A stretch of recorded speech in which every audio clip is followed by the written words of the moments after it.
Hello and welcome to a brand new episode of Tea Time with Terrence. I'm your host, Terrence Dickey, and we're back with some more tea, ladies and gentlemen. But before we dive into this, there's a random fun fact that I do want to share with you guys, or Apple heads, however. Sorry to all my Android users, we love you, but at this moment, we've been waiting for this.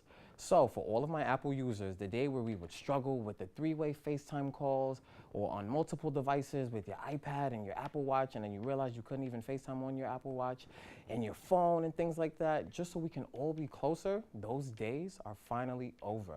With the new update of iOS 12.1, not 12, but 12.1, you can finally group FaceTime. Yes, people, you heard me, group FaceTime. And with up to 32 people. Now, I don't know like anybody else who has like 32 friends that they can FaceTime at the same time. I'm pretty sure Apple was annoyed with us, literally annoying them for years to give us group FaceTime, but we got what we wanted. And they even gave us 70 new emojis. And I mean, like, you know, that's cool and everything, but we didn't like really care about that. To be honest, I can't even find the emojis that I have right now. But the group FaceTime, guys, the group FaceTime, it's a game changer. It's a game changer. We might even notice some Android users step into the dark side because they don't even have their own version yet. Either way, it's lit for us, and after we're done discussing this tea, go update your phone if you haven't already, call your bros, call your girls, call your sons, whoever, and talk to them about this tea that we're getting ready to serve right now. Drake and Pusha T have had a long time low-key on and off rap feud going back and forth for legit years now. This has been a slow brewing thing, believe it or not, since 2011 with subliminals and or direct messages to each other. Going back even further, extensions of this situation started with disagreements between Pusha T and Drake's label Young Money Cash Money team since the early 2000s. Things heated up back with the Drake song in 2016, Two Birds with One Stone, which is where he seriously questions Pusha T's street credit and even mentions his fiance's name, among other things. Pusha T responded back with a track called Infrared off of his newly anticipated album Daytona almost 3 years later, where he doesn't hold back about discussing Drake's ghostwriter, authenticity of being a rapper, reference tracks, and more. Drake then released a Dupri freestyle in less than 24 hours, where he addresses Pusha once more and even how he's helped his producer Kanye West more than once.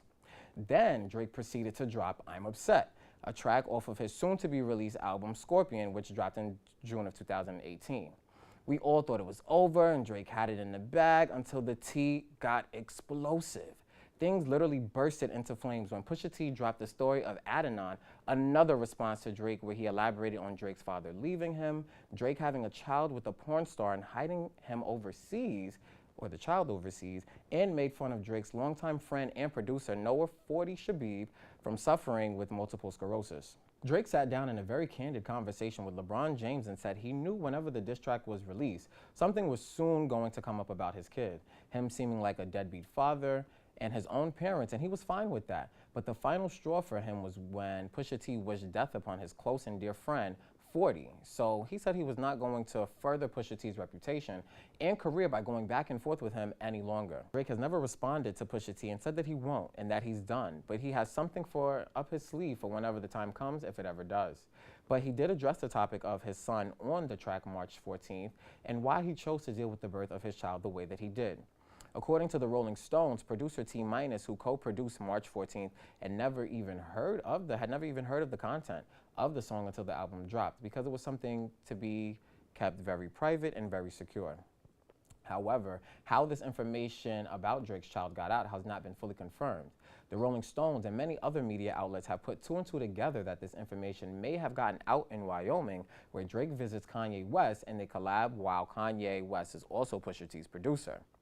Pusha T's rep and management hasn't said anything in response to these allegations either. So the question really lies here, who actually did it? Personally love, rap feuds and rap battles and things like that, from Nicki to Cardi, Nicki to Remy, Nicki to Lil' Kim, you have Jay-Z and Nas, Meek and Drake, you have, all of these great type of competitions. And I really feel like it's a sport. It's a part of the rap territory when you come into the game.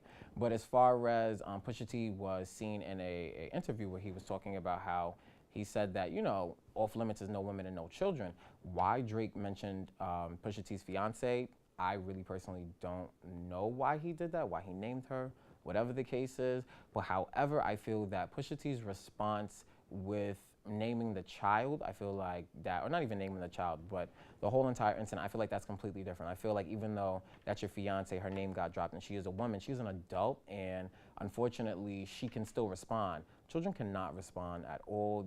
His son is not even old enough to even understand what's going on. So I feel like for you to be using that as a pawn, a child, I feel like is just not a pawn that should be used. And then also going to this Kanye West situation, I don't really know who told Pusha T about this. Kanye West could have, that's what everybody's trying to allegedly say and doing things like that. But I just feel like for him being in the spotlight for as long as he's had, and as well having 3 children in the spotlight and then being married as well to Kim Kardashian West, they already know that there's certain rules and things like that when it comes to with children and when it comes about bringing them forth into the media and into the light and even showing their face. So I really don't know who did it. I'm not gonna say who did it. Obviously I don't know, but that's my flavor on the tea. Pusha, he pushed it. The 2019 NFL Super Bowl 53rd halftime performer this year is Maroon 5, and it will be held in Atlanta, Georgia. Some fans and superstars were upset and even outraged at the announcement because of it being held in Atlanta. People felt that this wasn't the route to go and should have considered more Atlanta natives like Usher, Ciara, Future, Migos, and others. However, before Maroon 5 even became the headliner with the prestige spot, it was offered to a few other artists first. Artists like Jay-Z and Rihanna were offered the spot before Maroon 5, but they had both declined. Jay-Z turned down the offer last year, which had Justin Timberlake, and Rihanna turned down the offer this year, which will now have Maroon 5. Both artists stand in support with Kaepernick and do not agree on the NFL's stance on the take-a-knee situation, which is why they have declined these offers.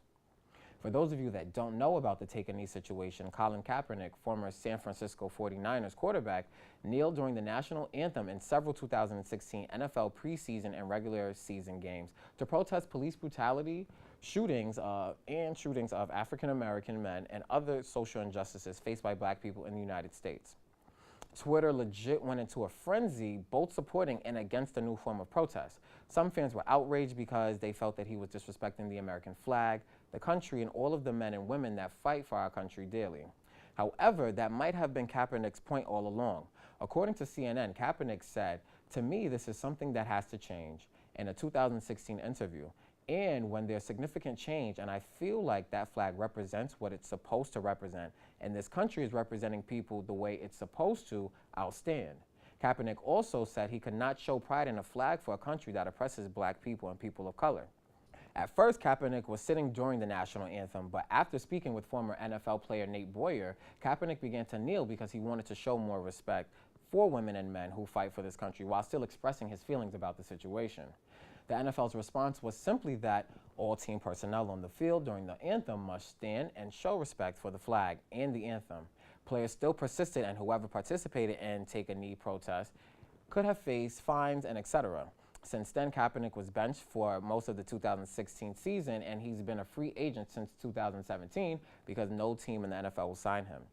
However, he just got a huge endorsement by Nike, which started a whole nother protest in itself, various international awards and humanitarian recognition, and has fulfilled his September 2016 pledge to donate $1 million to organizations working to help oppressed communities. Now, going back to the Super Bowl performances, rapper and producer Jermaine Dupri has always felt that boycotting the NFL isn't the best route to take since the Kaepernick situation.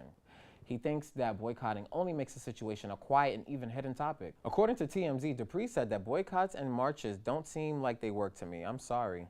I think they should send a message while they're on stage, take advantage of your platform, he tells TMZ. The more people speak on it, the more they talk about it, then the more people feel like it's something they have to address.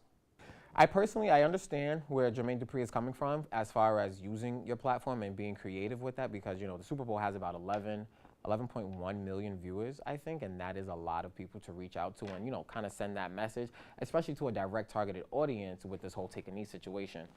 We've had Beyonce, Bruno Mars, and Coldplay, I believe about 2 years ago, when they performed.